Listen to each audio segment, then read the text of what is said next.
Hi everyone, welcome to my channel. In the series of lectures, we are going to discuss about most frequently asked questions in RDBMS. These questions are very important. If at all, if you are attending any viva examination from academic perspective, as well as if you are attending any job interview as a fresher, these questions are going to be very important. These questions are divided into 4 videos. Make sure you watch all of these videos. So without wasting much time, let us get started.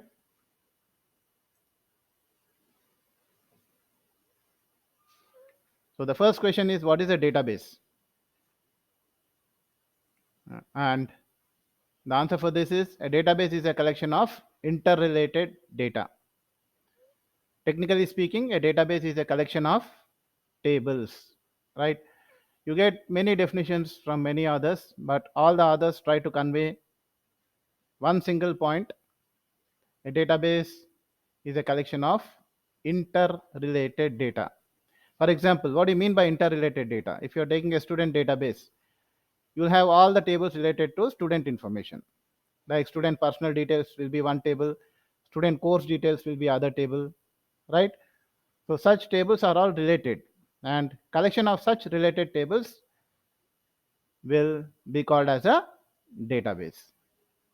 So technically speaking, a database is a collection of tables. Next question, what is DBMS? DBMS stands for Database Management Systems. It is nothing but it's a software. Okay, when I say software, it's a collection of programs. So why am I going to make use of this software? So what is the purpose behind using this software is, this software will allow the user to create database, not just creation, it will also allow the user to manage the database. So when I talk about managing the database, okay, so what things come under managing? Like I can store the data, I can retrieve the data from the database, I can execute the queries, I can perform some sort of modifications on the data, and all these things I can perform, right? So all these things are possible with the help of a software called as database management system. Next question, explain how data is organized in a database. So this is how your data is organized in a database. Just now we have seen collection of tables will be called as a database, right? Then what is a table? A table is a collection of records. A record is a collection of fields, a field is a collection of characters, and a character is internally stored inside memory in the form of bits. So this is the hierarchy, right? A database is a collection of records, a record is a collection of fields, a field is a collection of characters, and a character is a collection of bits. Next one, what is a record? Technically called in DBMS terminology. What is a record? Technically called in DBMS terminology. A record in DBMS terminology, it is technically called as a tuple. Okay, a record in DBMS terminology is technically called as a tuple. People also call it as tuple, whatever. Okay, so a record is called as a tuple. Now you can see from this diagram. So how many tuples are there in this diagram? 3 tuples are there. Okay, 3 tuples, right? A tuple is also called as a record. Or technically in DBMS terminology, a record is called as a tuple.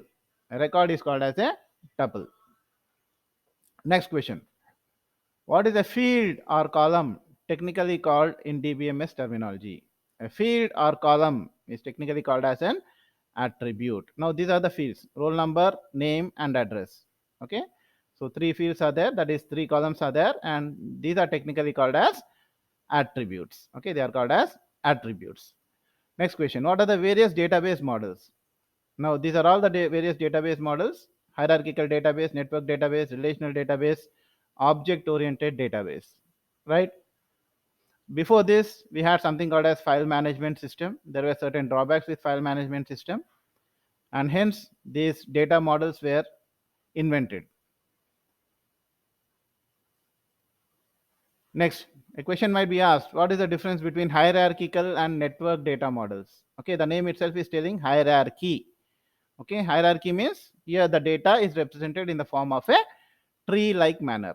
In the form of a tree-like manner. Whereas in network data model, the data is represented as a collection or network of nodes. So if at all, if I try to draw a diagram, okay, so let me draw the diagram. If at all, if I'm going with hierarchical data model, so there is a node here, and below this you are having some other nodes. So these nodes are arranged in the form of a tree-like manner. Okay, tree-like manner, right? So wherever data is existing in the form of a hierarchy, right, there I can make use of this hierarchical data model. For example, a college is there. In college, various departments are there. Each department is having a department head. Under each department head, certain faculties are working, right? So such sort of hierarchy can be represented using your hierarchical data model. Okay, whereas if you are going with network data model, okay, the data is represented as a collection of nodes. Okay, as a network of nodes, I can call it as, right? So these are the nodes, right? And all these nodes are interconnected. All these nodes are interconnected. All these nodes are interconnected like this, right? So such sort of data model is called as network data model. Now you look at the other difference. The other difference is that hierarchical data model supports only one-to-many relationship. Now you can see here each child node can have only one parent, right? So one-to-many relationships are supported in your hierarchical data model, whereas in network data model, there's nothing like that. Okay, it supports many-to-many relationship between the nodes. Okay, any node can be connected to any other node, right? So that is the difference between hierarchical and network data models. Next, what is the relational data model? Okay, in relational data model, the data is stored inside a table, and table is a collection of rows and columns. Okay, so what are example we have seen previously? Okay, like this example, this is nothing but a table. Okay, table is having rows and columns, right?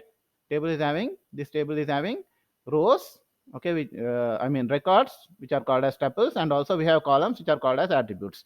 Such a data model is called as relational data model. Okay, so the rows are called as records and columns are also called as fields. In RDBMS terminology, a table is also called as a relation. Most important point. Okay, this very important point. In RDBMS terminology, a table is also called as a relation. Okay, most of the students get confused. What is this relation and all, right? So a table is also called as a relation in RDBMS terminology, right? Next, who invented relational data model? Okay, it is invented by Edgar F. Codd. Okay, popularly is called as EF Codd. What is the degree of a relation? The number of fields or attributes is called as a degree of a relation.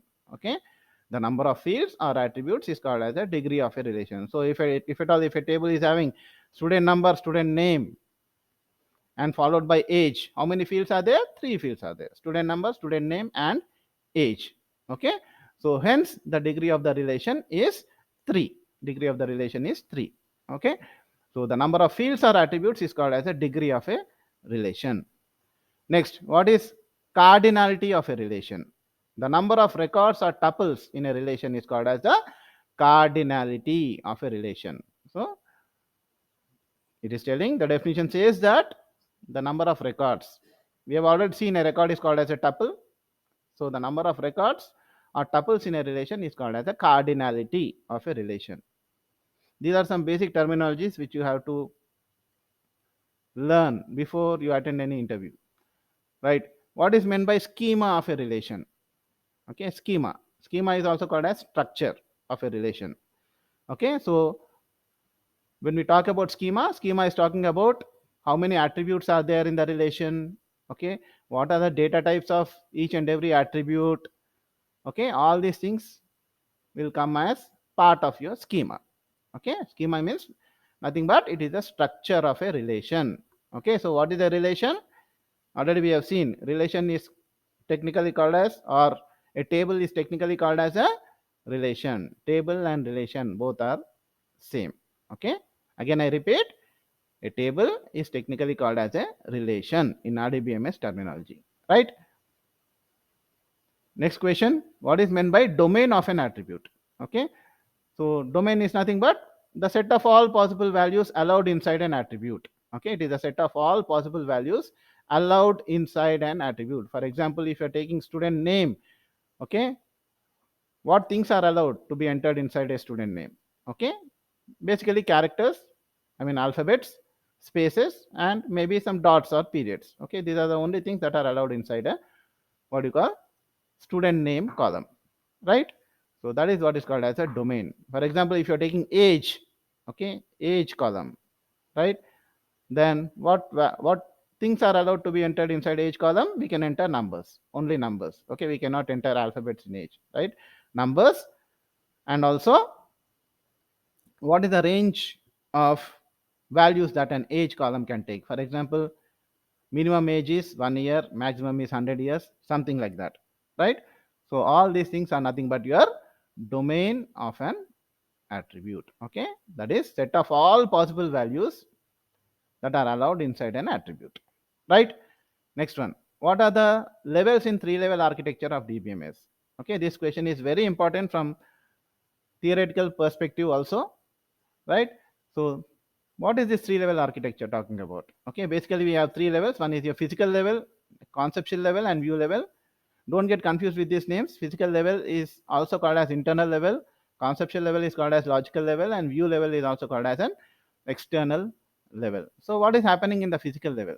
Okay, physical level is talking about how data, okay, how data is represented, okay, inside a database. How data is represented inside a database, how data is stored inside a database. Now this is my database, right? So how data inside the database, okay, is stored or represented, okay, at the lowest level. That is, lowest level means inside the memory. Okay, when I talk about memory, I'm talking about your hard disk. Okay, so inside your hard disk, how data is actually stored, that is what is called as your physical level. Okay, next, when we talk about conceptual level, it's also called as logical level. Okay, this is talking about, if at all, if I'm taking a database, how many tables are there? Okay, then how are these tables related? Is there any relationship between these tables, right?